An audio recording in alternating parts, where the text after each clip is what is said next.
ओम शांति। ओम शांति। तो आज है 1 सितंबर 2023 की वाणी बाबा के हम बच्चों प्रति। बाबा कहते हैं, मीठे बच्चे, हाँ जी बाबा। देह सहित सबकी याद भूल, बाप जो है जैसा है उसे यथार्थ पहचान, स्वयं को बिंदी समझ, बिंदी रूप से बाप को याद करो। आज पहला चैप्टर बाबा ने पक्का करा रहे हैं।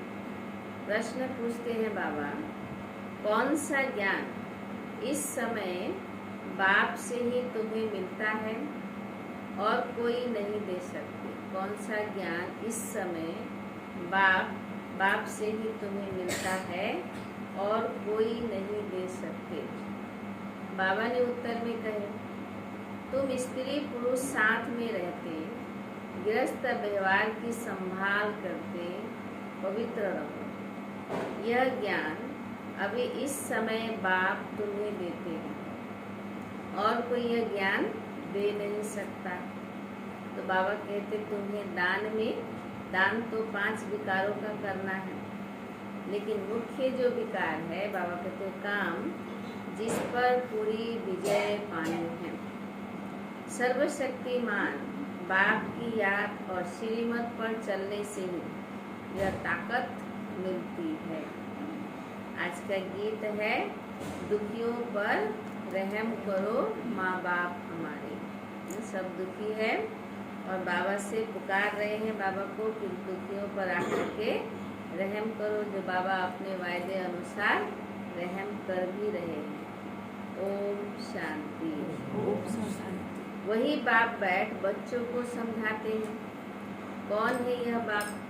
यह बच्चे जानते हैं कि जिनके सन्मुख बाप बैठे हैं, हम बच्चों के सन्मुख बाप बैठे हैं। अब तुम बच्चों की बुद्धि का योग बेहद के बाप तरफ है। बुद्धि का योग अभी हद के बाप से तोड़ना है। सारी दुनिया के जो भी मित्र संबंधी देहधारी में सब आ जाते हैं। बाबा कहते जो भी मित्र संबंधी है, बल्कि इस देह को, दुनिया को, सबको भूलना है। यह बाप के डायरेक्शन मिलते हैं। बाबा ने कहा किसके डायरेक्शन है? हमारे भले के लिए, कल्याण के लिए, हमें नई दुनिया में आने के लिए ये डायरेक्शंस मिलते हैं। बाप बच्चों को कभी नहीं भूलते हैं। बाप तो कहते हैं कि भक्ति मार्ग में भी तुम भक्तों की हम संभाल करते आए। कौन बाप? पारलौकिक बाप है ना। परंतु ड्रामा अनुसार तुम बच्चों को भूलना ही है। बाबा तो इतनी संभाल करते हैं, लेकिन बाबा कहते ड्रामा में जो नूंद है उसके अनुसार भूलना ही है। भुलवाती है माया। हम आत्मा हैं, यह भी रावण भुला देते हैं। स्वयं की ज्ञान भूल जाने से, स्वयं की पहचान भूल जाने से कि रावण अपना पूरा असर डाल देता है, जिससे हम बाप को भी भूल जाते हैं, देह अभिमानी बना देते हैं। तो बाबा कहते यह तुम बच्चों का पार्ट है। देही अभिमानी फिर देह अभिमान में आ जाते हैं। ऐसे ही पाठ चलता है। ऐसे नहीं कि तुम वहाँ सिर्फ बाप को भूल जाते हो, परंतु वह जो है जैसा है उस बाप की याद और सुख देने का ज्ञान भी भूल जाते हैं। कहाँ की बात बाबा कह रहे हैं? सतयुग की बातें कह रहे हैं। अभी तुम जानते हो कि बाबा कल्प हर 5000 वर्ष के बाद ऐसे संगम पर आते हैं। बाबा कैसा है यह भी बुद्धि में धारण करना है, क्योंकि कैसा है बाबा, यथार्थ ज्ञान तो भक्ति में मालूम नहीं है। बाबा रोज हमें ज्ञान में समझाते हैं कि बाबा का जो रूप है ज्योति बिंदु परमधाम निवासी है, और वो आकर के हमें मुक्ति, जीवन मुक्ति का वर्षा देते हैं। तो बाबा कहते हैं यथार्थ ज्ञान बुद्धि में धारण करना है।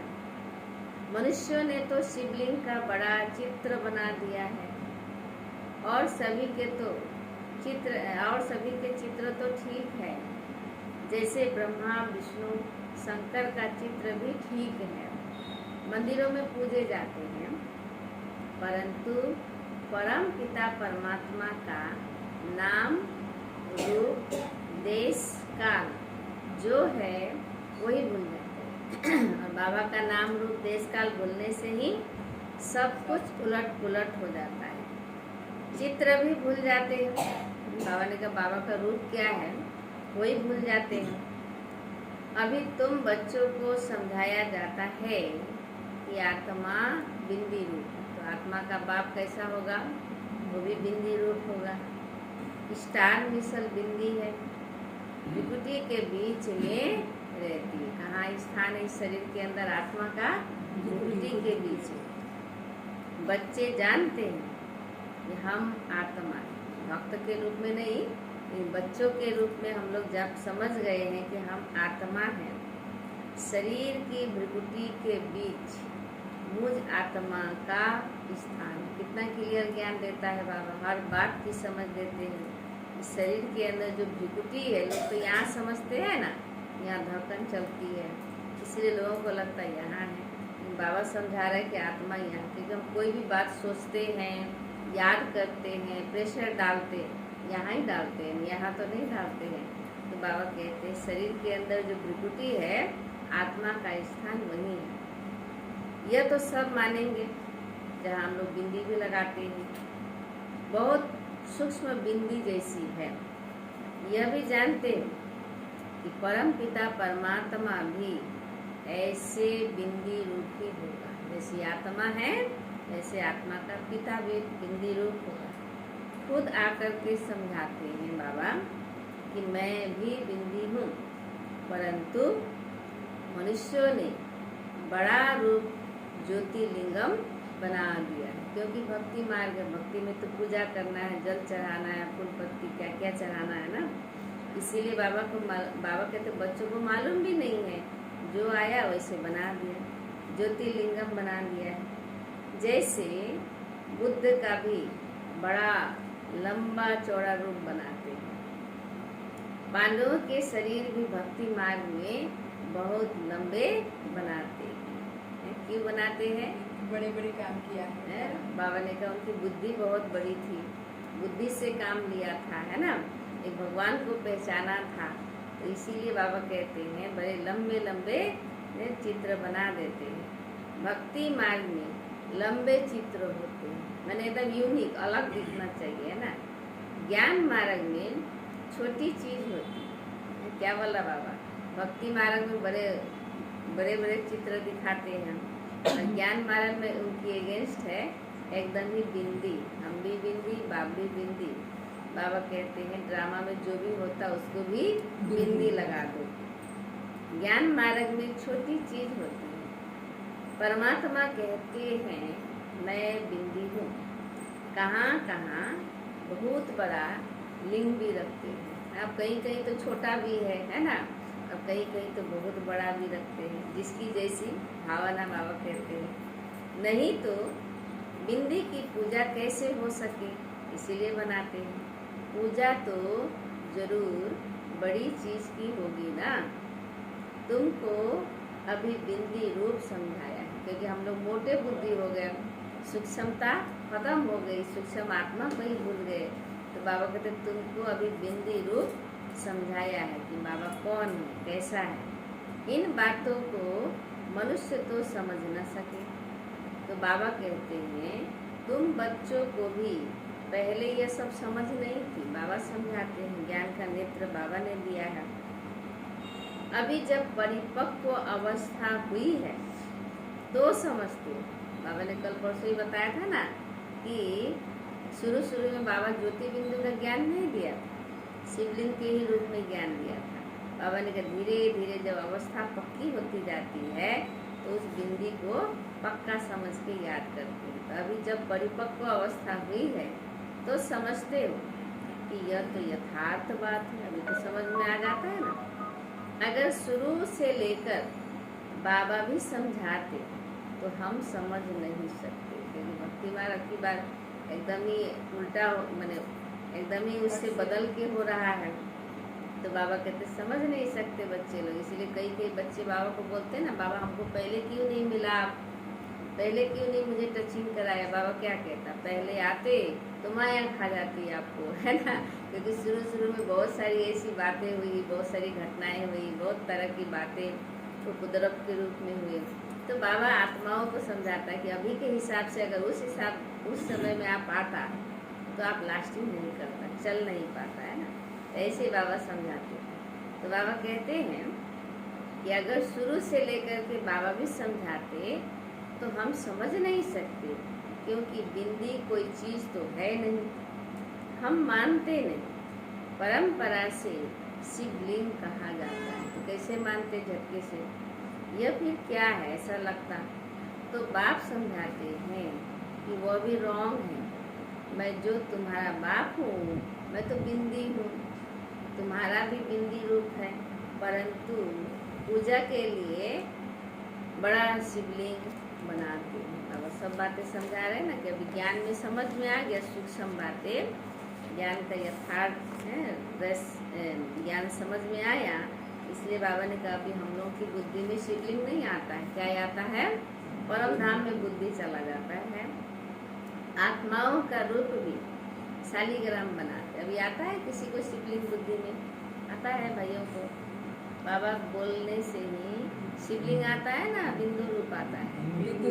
मनोज भाई, बाबा को याद जब करते हैं तो कोई ऐसे बड़ा रूप समझ के या ब्रह्मा बाबा को देख के करते हैं, न इसके अंदर शिव बाबा को देखते हैं। शिव बाबा को देखते हैं, बिंदी रूप दिखाई देता है ना। तो आत्माओं का रूप भी शालिग्राम बनाते हैं, परंतु ऐसे है नहीं, ऐसे करके बनाते हैं ना। आत्मा इतनी बड़ी हो नहीं सकती। बाबा हमेशा कहता है अगर इतनी बड़ी यहाँ फिट हो जाए तो ट्यूमर जैसा दिखाई दे, है ना, फिर तो लोग बीमारी समझेंगे। बाबा कहते हो बड़े सूक्ष्म है, फिट हो जाती है। आत्मा देखने में भी बड़ा मुश्किल आती है, हवा की मापिक है ना, एक लाइट की मापिक है। यह समझने की बड़ी गुह्य बात है। आत्मा भी बिंदी रूप है। पहला चैप्टर पक्का करा रहा है सितंबर मास के पहले दिन में। तो बाबा ने कहा आत्मा भी बिंदी रूप है। इस छोटी सी आत्मा में 84 जन्मों का पाठ है, लुंधा हुआ है, शुरू से अंत तक का। एक सेकेंड न मिले दूसरे से। 84 जन्मों का पाठ सारा एक छोटी सी आत्मा में लुंधा हुआ है। कितना वंडर है। ये शरीर छोड़ देती है, फिर दूसरा जाके फिर पाठ बजाती है ना। तो बाबा कहते इतनी छोटी सी आत्मा जो आंखों से दिखती भी नहीं है, उसके अंदर ही सारा पाठ भरा हुआ है। यह बड़ी कुदरत की बात है। सारा पाठ बिंदी में रहता है। उस नाटक में भी पाठ बजाने वालों की बुद्धि में सारा पाठ रहता है ना। एक्टर्स जो होते हैं उनके अंदर ही रहता है ना। वह है छोटा पाठ। यह तो 84 जन्मों का पाठ है। पाठ भी अच्छी रीति समझना है, और फिर समझाने की भी बड़ी युक्ति चाहिए। इतनी छोटी बिंदी है, कितनी छोटी है, कितनी शक्तिवान है।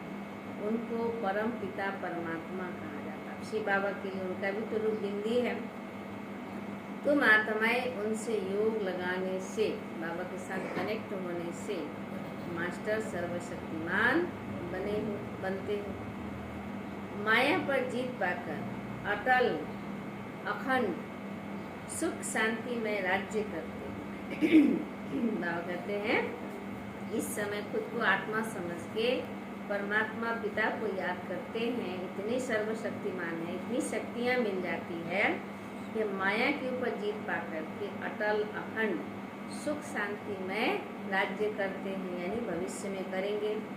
कितनी समझने की बात है। लेकिन अभी से हमको राज्य करना है ना। माया तो अभी उपद्रव मचाती है, तंग करती है। इस समय में हमारे अंदर वो शक्ति होनी चाहिए जो माया के ऊपर हम जीत पाए। सतयुग में तो ऐसी कोई बात होगी नहीं। यह है पढ़ाई, है भी बहुत सहज। यह बात ही समझा सकते हैं, कोई मनुष्य नहीं समझा सकते। बरोबर इतनी छोटी चीज, परंतु नाम कितना बड़ा रखते हैं। इतनी छोटी चीज, बाबा का रूप बिंदी रूप है। नाम यानी टाइटल्स कितने बड़े हैं, ज्ञान का सागर है। सागर कितनी बड़ी होती है। तुम कहते हो कि वो मनुष्य सृष्टि का बीज रूप है, चैतन्य है, सत्य है, अविनाशी है, यथार्थ ज्ञान कहते आते हैं, परंतु किसकी बुद्धि में नहीं आता है। वह क्या वस्तु है। गुण तो बहुत अथाह गाते हैं, बाबा ने कहा महिमा तो इतनी बड़ी भारी करते हैं लेकिन वो क्या वस्तु है ये नहीं जानते। अभी तो तुम बच्चे बाप के सम्मुख बैठे हो, जान गए हो आत्माएं तो सन्मुख ही है। अभी बाबा से सुन रहे हैं तो कौन है सन्मुख, बाबा है। हम आत्मा बाबा से सुन रहे हैं। सब आत्माएं आपस में ब्रदर्स ही हैं, फादरहुड नहीं है, ब्रदर्सहुड है। कितनी छोटी छोटी बिंदी है, विचार करो। बाबा कहते मूल वतन का हम जो चित्र बनाते हैं उसमें बिंदी रूप ही दिखाते हैं। जैसे स्टार्स आकाश तत्वों में ऊपर खड़े चिपके हुए जैसे ऊपर खड़े, वैसे ही महतत्व में भी ऐसे स्टार माफिक अपने अपने सेक्शन में आत्माएं भी खड़े होंगे। झाड़ छोटे छोटे स्टार्स का बना हुआ है वहाँ से फिर आत्मा आती है, शरीर धारण करती है पाठ बजाने के लिए। परम धाम से आत्मा अपने अपने समय पर उतरती है अपने अपने पाठ के अनुसार, और यहाँ धरती पर आके शरीर धारण कर पाठ बजाती है। कैसे नंबरवार आत्माएं आती हैं, एक साथ तो सबके सब नहीं आते। सतयुग वाली आत्मा आएगी, बाकी सब आत्मा वहीं रहेंगी। यह सारी बुद्धि चलनी चाहिए। हर एक धर्म का सेक्शन अलग होगा, जब तब नहीं उतरेंगे, अपने अपने समय पर ही उतरेंगे। बाप दृष्टांत दे समझाते हैं, कल भी बाबा ने समझाया था। बनेन ट्री का भी मिसाल समझाते हैं। हिंदी बहुत जगह चलती है तो बच्चों को हिंदी भाषा में समझाना पड़ेगा। परम पिता परमात्मा भी हिंदी भाषा में ही समझाते। बाबा जब आते हैं तो देखो मुरली हिंदी में ही चलती है, दूसरी भाषाओं के लिए ट्रांसलेशन किया जाता है ताकि उनको समझ में आए।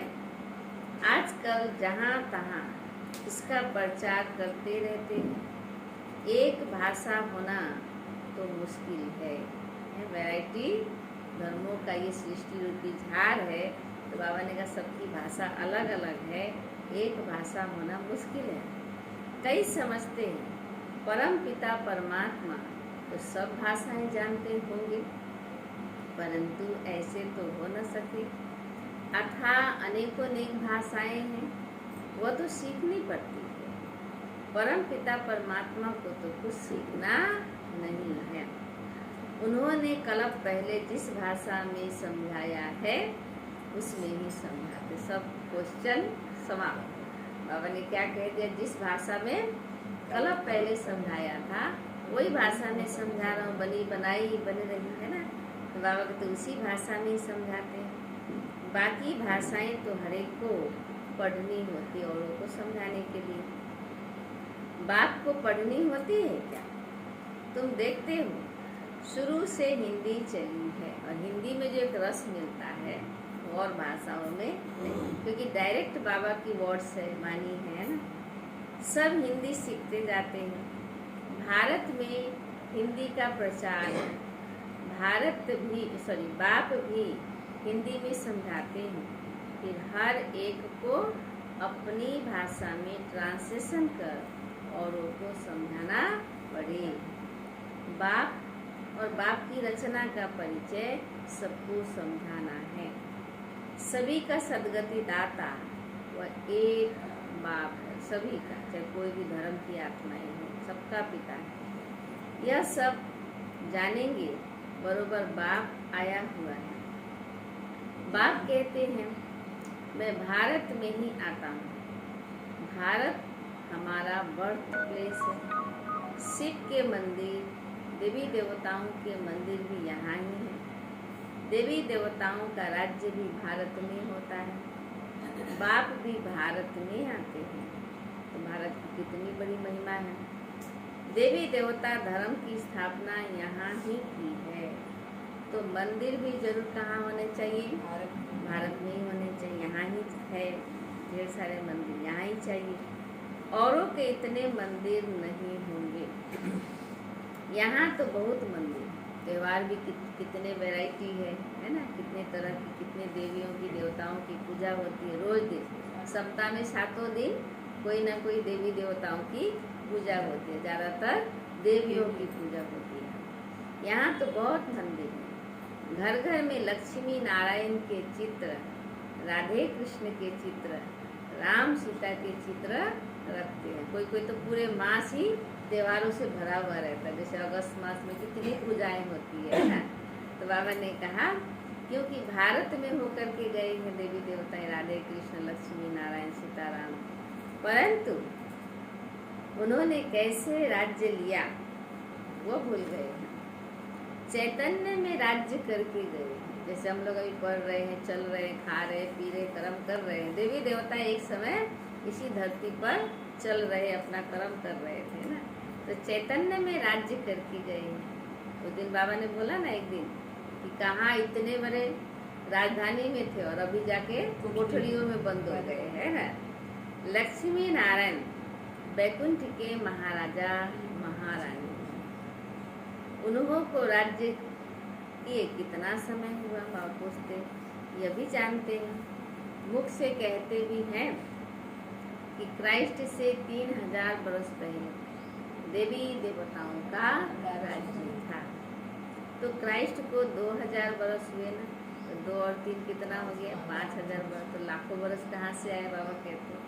तो ऐसे जो ऐसे कहते हैं उन्हें उसी बात पर समझाना चाहिए।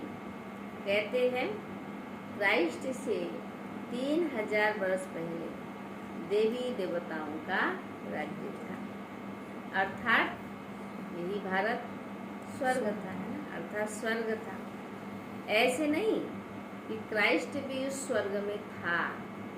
क्या बोला बाबा? ऐसे नहीं, उन्होंने उनके शास्त्रों में लिखा हुआ है, लेकिन वो स्वर्ग में थे, ऐसा नहीं। पूछेंगे कि क्रिश्चियन लोग तब कहाँ थे? उनका तो क्वेश्चन होगा ना, तो फिर कहाँ थे? कहाँ थे वो लोग? मुक्ति धाम में थे, है ना। तो बाबा ने कहा यानी उन्हों की आत्माएं कहाँ थी? इस्लामी, बौद्धी, क्रिश्चियन आदि की आत्माएं सब कहाँ थी? यह समझाना तो बड़ा सहज है। वह सब निर्वाण धाम, बाबा बताते, वो सब निर्वाण धाम व निराकारी दुनिया में थी। निराकारी दुनिया भी है। दुनिया में जरूर बहुत रहने वाले होते हैं। सभी आत्माओं का निवास स्थान महतत्व रूपी निराकारी दुनिया में है। तुम बच्चों की बुद्धि में अभी यह है कि इस समय सब देवी देवताओं की आत्माएं यहाँ हाजिर है। क्या वो भी गायब हो गया क्या? तो बाबा ने कहा देवी देवताओं की आत्माएं यहाँ हाजिर है। तब बाप आए हैं, फिर से देवी देवता धर्म की स्थापना करते हैं। समझो कोई धर्म आता है, पहले तो बहुत छोटा होता है, धीरे धीरे वृद्धि को पाता है। ऊपर से उनकी आत्माएं आती रहती है। छोटी छोटी शाखाएं निकल जब पूरी होती है, तब यह तुम्हारा फाउंडेशन भी पूरा होता है। बाबा समझाते, बीज और झाड़ का राज समझाना तो बहुत सहज है। मनुष्य सृष्टि का झाड़ बहुत धर्मों का है। समझते भी हैं कि फलाना धर्म था तो फलाना धर्म नहीं था, एक साथ नहीं थे, लेकिन अभी सब यहाँ है। लेकिन जो मेन फाउंडेशन है वो नहीं है, आदि सनातन देवी देवता। अभी छोटे छोटे धर्म निकलते हैं, आगे तो नहीं थे ना। छोटी छोटी शाखाएं तो अभी निकली है। यह तुम बच्चे जानते हो और कोई नहीं जानते। आत्मा और परमात्मा का बिंदी रूप नहीं जानते हैं। तो अभी बाबा ने तुम बच्चों को आकर के समझाया है।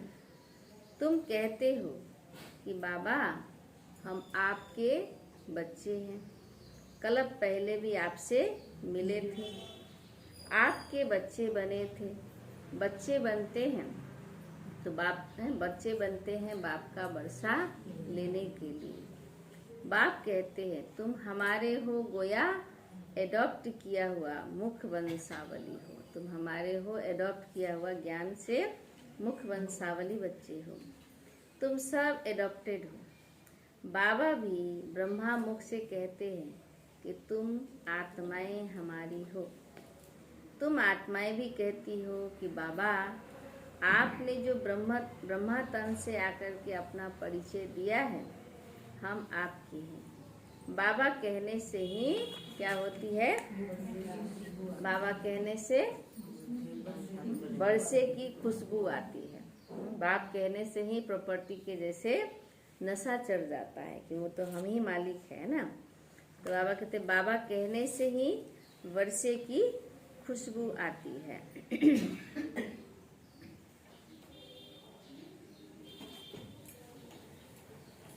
बच्चे ही कह सकते यह है प्रवृत्ति मार्ग। सन्यासियों के लिए सन्यासियों के शिष्य बनते हैं। वह बाप बच्चे नहीं बनते। बाबा ने कहा वह बाप बच्चे नहीं बनते हैं सन्यासियों का। वर्षा बाप से जायदाद का मिलता है। वह तो कहेंगे हमने गुरु किया है, तो गुरु से वो भाषणा नहीं आती है। गुरु से तो जायदाद का वर्षा नहीं मिलेगा। वह तो जायदाद को छोड़ जंगल में चले जाते हैं। बाबा ने कहा वो भी एक कारण है ना, बाप के रूप में मिलता है। गुरु तो वैसे नहीं देते, वैसे जंगलों में खुद ही छोड़ के चले जाते हैं। वह जायदाद दे ना सके, वह है ही निवृत्ति मार्ग वाले। बाप तो जायदाद देते हैं, उनसे कुछ नहीं मिलता है गुरुओं से।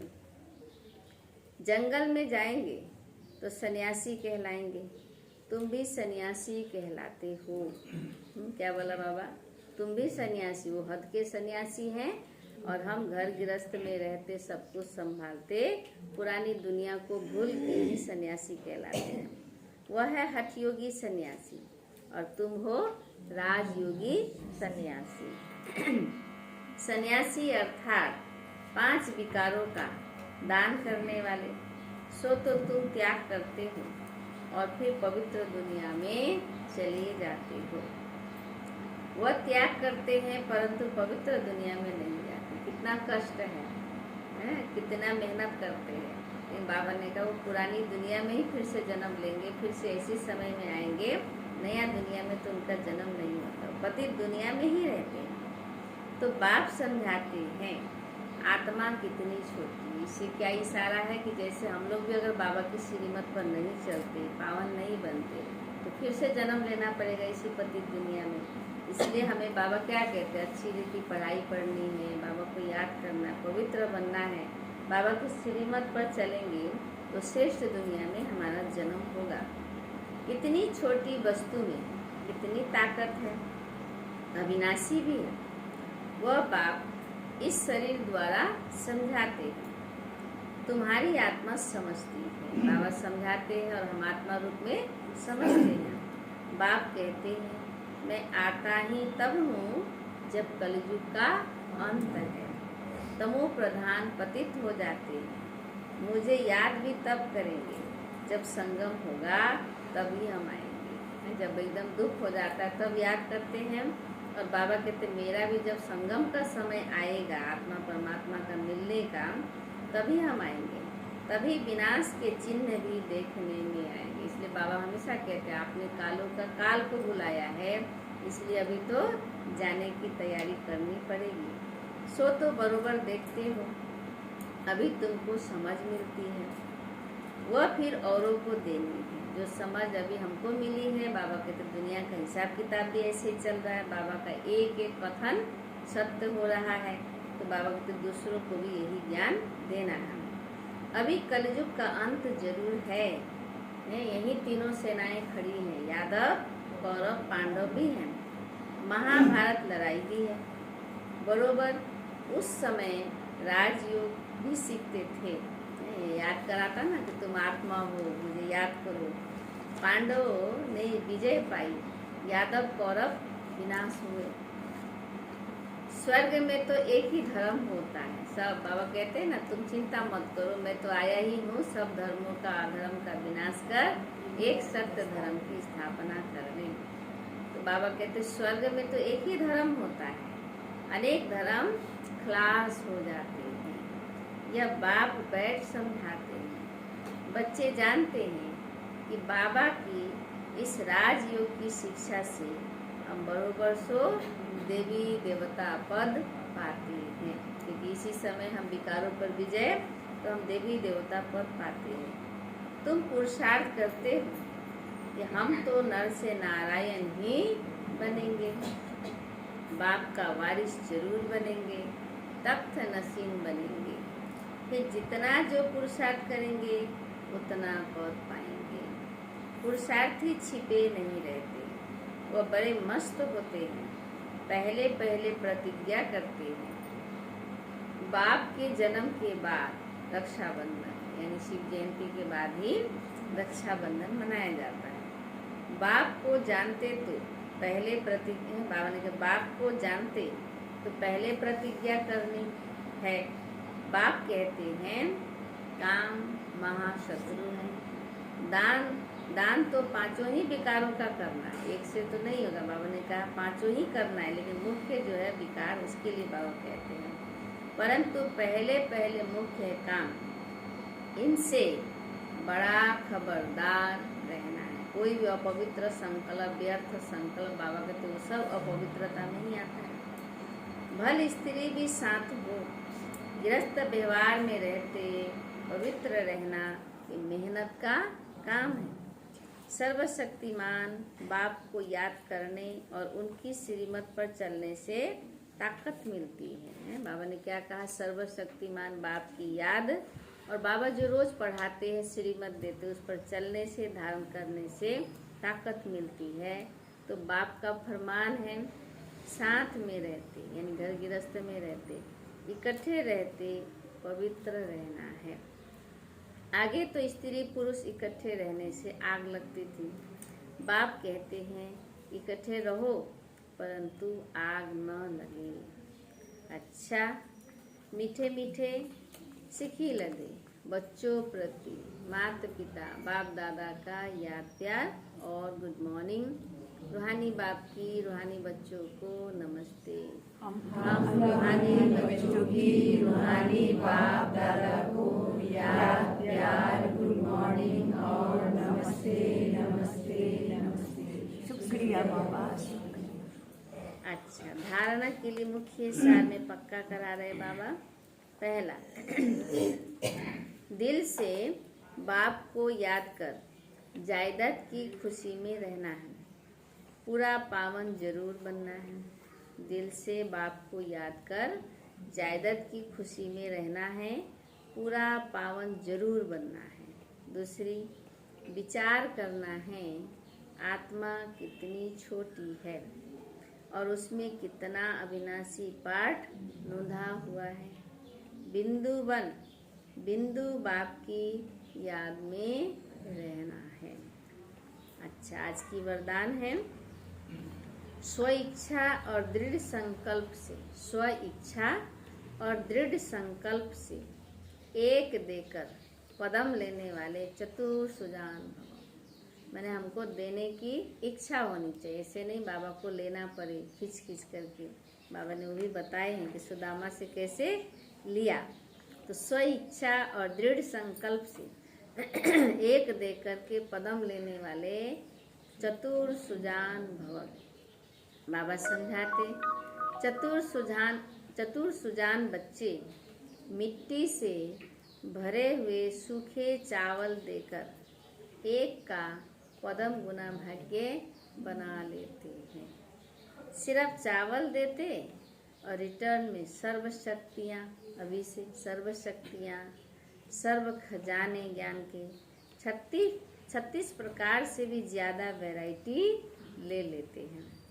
परंतु कई बच्चे वह भी देने के समय सुदामा मिसल, सुदामा के मिसल कच्छ में यानी बगल में छिपा करके रखते हैं। हालांकि वो तो कहानियों में आता है कि उसको शर्म सा आ रहा था, इतना बड़ा महल, इतना मैं ये इसके आगे क्या दूँ। लेकिन बाबा ने उस हिसाब से यह नहीं बोला। जैसे कई बच्चे लगता है कि इतना दूँ कि नहीं दूँ, है ना। तो बाबा कहते हैं कि सुदामा मिसल कच्छ में बगल में छिपा करके रखते हैं। बाप खींच करके ले सकते हो, निकाल ही लेता है बाबा, लेकिन वो बार बार बोलने से या जैसे भी हो, बाबा कहते लेकिन खींच कर लिया तो उसका रिटर्न भी इतना नहीं मिलेगा। स्वेच्छा से तो नहीं दिया ना, खुशी से तो नहीं दिया।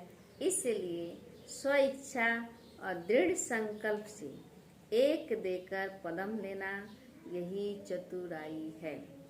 इस देने में ही कल्याण है। नहीं तो दिखाई तो दे ही रहा है, सब ऐसे ही खत्म हो रहा है। इसीलिए बाबा कहते हैं ना, किसकी दबी रहेगी धूल में, किसकी राजा खाए, किसको चोर लूटे, किसको आग जलाए, किसको पानी बहा के ले जाए, सफल किसकी होगी। तो इस समय में स्व इच्छा से जो देते हैं, तन हो, मन हो, धन हो, बाबा को तो उनका ही सफल माना जाएगा, उसको ही फिर भविष्य में मिलना है। इसलिए इसी देने में ही कल्याण है। आज की स्लोगन है, साक्षी बन न्यारे होकर के, हर खेल को देखने वाले ही साक्षी दृष्टा है। जो हो रहा है बाबा कहते ड्रामा अनुसार, इसलिए जिसकी अवस्था को अचल अडोल बना के रखना है, बाबा कहते साक्षी हो जाना है। ये क्यों, ये क्या, ये कैसे, ये अगर हम क्वेश्चन आएंगे उथल पुथल होगा। इसलिए बाबा कहते हैं जो हुआ सो ड्रामा में नून। इसलिए साक्षी बन न्यारे होकर हर खेल को देखने वाले ही साक्षी दृष्टा। जो साक्षी दृष्टा है वही अचल अडोल रह सकेंगे।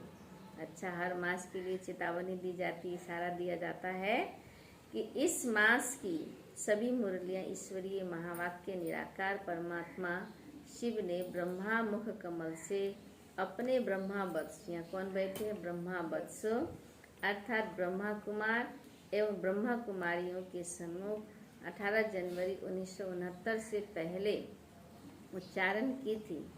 यह केवल ब्रह्मा कुमारी की अधिकृत टीचर्स बहनों द्वारा नियमित बीके विद्यार्थियों को सुनाने के लिए है ना। इसलिए ऐसे नहीं कि कहीं भी सुना दे नए लोगों को, फिर वो गलत उठा ले। ये हुआ है, इसीलिए इस तरह की सावधानियाँ दी जाती है। अच्छा, तो आज की मुरली की हेडलाइन है 1 तारीख की, मीठे बच्चे देह सहित सबकी याद भूल, बाप जो है जैसा है, आज्ञा बुद्धि में बाप जो है जैसा है उसे यथार्थ पहचान, स्वयं को बिंदी समझ, बिंदी रूप से बाप को याद करो। प्रश्न है, कौन सा ज्ञान इस समय बाप से ही तुम्हें मिलता है और कोई नहीं दे सकते। उत्तर में बाबा ने कहा, तुम स्त्री पुरुष साथ में रहते, गृहस्थ व्यवहार की संभाल करते, पवित्र रहो। यह ज्ञान अभी इस समय बाप तुम्हें देते हैं और कोई यह ज्ञान दे नहीं सकता। तुम्हें दान तो 5 विकारों का करना है, लेकिन मुख्य है काम, जिस पर पूरी विजय पानी है। सर्वशक्तिमान बाप की याद और श्रीमत पर चलने से ही यह ताकत मिलती है, जो कि आज की श्रीमत बाबा ने दिया कि अपने को आत्मा समझ, बाप बिंदी को याद करना। और बाबा जो डायरेक्शन दिए पूरी मुरली में, वो हमें चलना है उसके ऊपर, तभी ताकत मिलेगी और हम सर्वशक्तियाँ लेकर विकारों पर विजय प्राप्त कर सकेंगे। आज का गीत भी यही है, दुखियों पर रहम करो कुछ माँ बाप हमारे।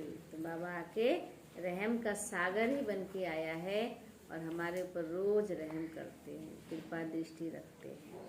अच्छा, ओम शांति।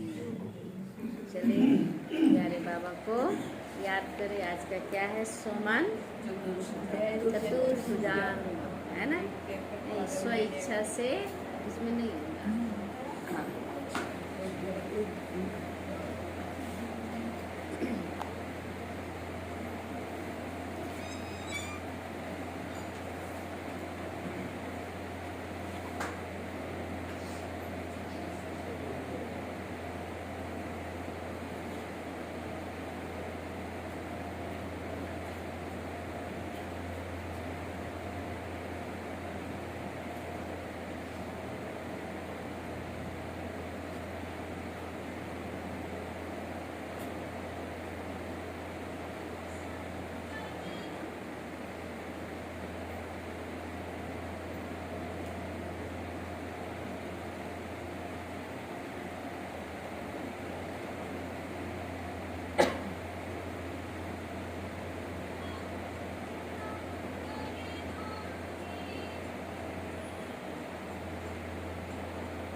बीस बीस बीस में बीस बीस बीस में बटन ये